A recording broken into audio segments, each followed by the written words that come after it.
নমস্কার বন্ধুরা, মুন্নার রান্নাঘরে আপনাদের সকলকে স্বাগত জানাই। আজ আমি ডিমের একটা ভিন্ন স্বাদের কারি করে দেখাবো। তার জন্য আমার যা যা লাগবে, আমি দুটো ডিম নিয়েছি কাঁচা, আর তিনটে ডিমকে আমি এভাবে গোল গোল করে কেটে রেখেছি, সেদ্ধ করে গোল গোল করে এইভাবে কেটে রেখেছি। আর যা লাগবে সেটা হচ্ছে এই লম্বা করে সরু করে পেঁয়াজ, আমি বড় সাইজের দুটো পেঁয়াজকে কেটে রেখেছি।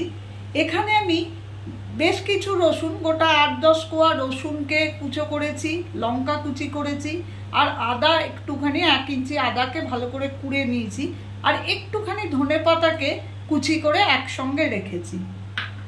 আর লাগবে সর্ষের তেল, টক দই লাগবে, আমার বড় চামচে 3 থেকে 4 চামচ টক দই লাগবে। আর যেটা লাগবে সেটা হচ্ছে এখানে আমি একটা সস রেডি করে রেখেছি। সসটার মধ্যে আমি টমেটো সস, চিলি সস আর সয়া সস, এই তিনটেকে এই চামচের 1 চামচ 1.5 চামচ করে দিয়ে আমি এটাকে একটা মিশেল করে রেখেছি। আর লাগবে নুন, মিষ্টি, গোলমরিচের গুঁড়ো, হলুদ গুঁড়ো, ধনে গুঁড়ো, জিরে গুঁড়ো, লঙ্কার গুঁড়ো, এই আমার লাগবে। এবার আমি কিভাবে করছি সেটা দেখুন। প্রথমে আমি সর্ষের তেল 6-7 চামচ মতো নেব। তেলটা আমার গরম হয়ে গেছে, আমি তেলের মধ্যে অল্প একটু হলুদ ছিটিয়ে নেব, নিয়ে পেঁয়াজ কুচিটা এর মধ্যে দিয়ে দেব। মিনিট 3-4 ধরে আমি বাড়িয়ে কমিয়ে পেঁয়াজটাকে এভাবে ভেজে নিলাম। এবারে আমি এর মধ্যে সমস্ত মশলাগুলো দিতে থাকবো। প্রথমেই দেবো নুন পরিমাণ মতো, হলুদ গুঁড়ো ছোট চামচের 2 চামচ মতো, জিরে গুঁড়ো, ধনে গুঁড়ো সবই অল্প অল্প করে আমি এই সময় দিয়ে দেবো। আঁচটা একটু কমিয়ে দিলাম।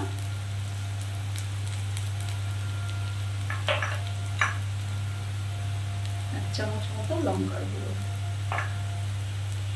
এটা দেওয়ার পর আমি একটুখানি এর মধ্যে জল দিলাম যাতে মশলাটা পুড়ে না যায়। এবারে আমি রসুন কুচি, আদা কুচি, লঙ্কা কুচি আর ধনেপাতা যেটা কুচিয়ে রেখেছিলাম, আমি এবারে এটা দেব। তাহলে রসুনের গন্ধটা খুব সুন্দর আসে। আমি একসঙ্গে এটাকে কষতে থাকবো। এটাকে একটু 2-3 মিনিট ধরে ভালো করে কষতে হবে। এই সময় আমি অল্প মিষ্টি দিয়ে দিলাম, আর দই যেটা নিয়েছি আমি মোটামুটি এই বড় চামচের 2 চামচ মতো দই আছে, সেটাকে আমি একটু ভালো করে ফেটিয়ে নিলাম। এটা টক দই। আগে এটাকে একটু ভালো করে কষিয়ে নেব। এবারে এই যে 3 রকম সস আমি মিশিয়ে রেখেছি সেটা এর মধ্যে দিয়ে দেবো। সয়া সসটা দেওয়ার জন্য এর রংটা একটু কালো হয়েছে, খেতে টেস্টটা ভালো হয়। আমি প্রয়োজনে আরেকটু জল দিয়ে এটাকে কষবো। দইটা, টক দইটা ফেটিয়ে রেখেছি, এটাকেও আমি এর মধ্যে দিয়ে দিলাম। দিয়ে আমি এটা কষতে থাকবো।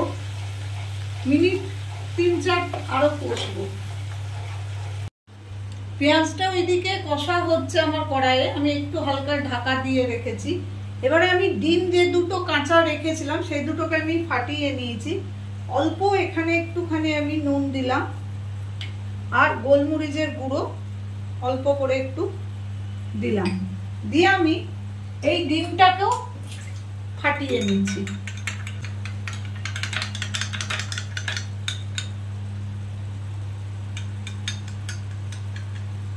এবারে আমি এই যে কারিটা হচ্ছে এটাকে আমি বাড়িয়ে একটু শুকিয়ে নেব। এইভাবে ডিমের কারি করে দেখবেন, খুব ভালো খেতে হয়। খুব নতুন ধরনের একটা এটা রেসিপি, ঘরে করে দেখবেন, খুব ভালো লাগে খেতে। আর এই ধরনের নতুন নতুন রান্না আমার চ্যানেলে দেখতে চাইলে প্লিজ আমার চ্যানেলটাকে একটুখানি সাবস্ক্রাইব করে রাখবেন। এবারে আমি এই যে কারিটা শুকিয়ে শুকিয়ে আসছে, এই ঝোল অবস্থাতেই আমি এই ডিমটা ফাটিয়ে ওর মধ্যে দিয়ে দেবো। এবারে আমি সব শুধু বাড়িয়ে বাড়িয়ে এরকম ভাবে করতে থাকবো, সমানে নাড়তে থাকবো যাতে ডিমের ভাজাটাও হয়ে যায় আর কারিটা তো আমার আগেই হয়ে গেছে। এইভাবে আমি নাড়তে থাকবো।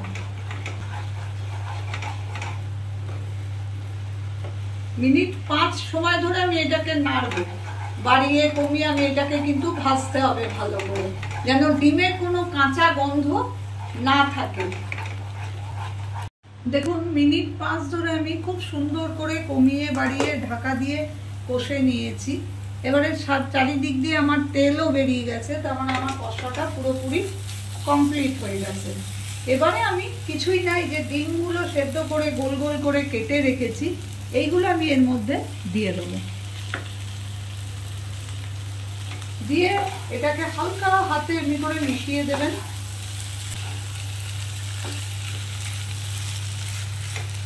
রেডি হয়ে গেল আমার ভিন্ন স্বাদের ডিমের কারি। আমি ওভেনটা বন্ধ করে দিলাম, আর কিচ্ছু করবো না, ওভেনটা বন্ধ করে দিলাম। মিনিট 5 এইভাবে গরমে রাখবো, তারপর পরিবেশন করে দেখাচ্ছি।